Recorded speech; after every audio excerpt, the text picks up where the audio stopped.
és una iniciativa que sorgeix d'un viatge. Un viatge de 3 malabaristes que se'n van anar a Saragossa i van veure que una trobada era una convivència i era un aprenentatge. I vam tornar pensant que Castelló, Vila-real,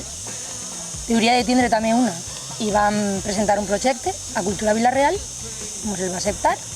i així va eixir Lánzalo, que va ser la primera edició de lo que és ara el Malabar.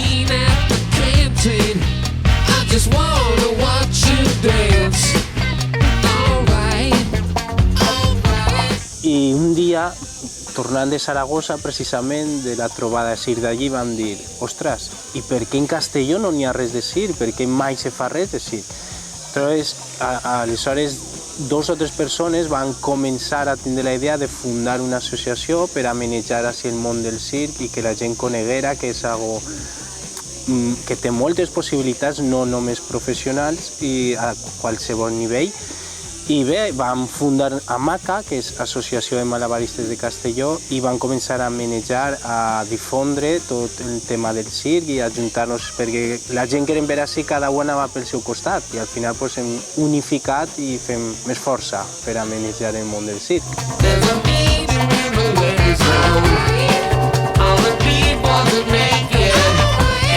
Les novetats que tenim respecte a altres anys és que els malabaristes, la gent a peu que s'arrimava al malabarat, hi havia unes hores concertades per espectacles i la resta del temps era perquè la gent entrenara i per a que entre ells se pogueren compartir els trucos i això. Enguany hem decidit que no, que la gent va entrenar, ja té el parc de sa casa o el seu local, aleshores enguany volem que no n'hi hagi temps per l'avorriment i encara que no siga un malabarista el que s'arrima a l'ermita a veure el malabarat,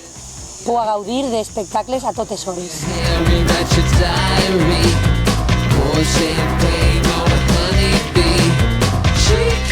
Malabarat són 3 dies de convivències, d'espectacles, de circ per tot arreu, de gent que ve de tot el món, perquè avui en dia tenim artistes de Mèxic, Xile, Alemanya, totalment internacional, i on durant 3 dies s'ajunten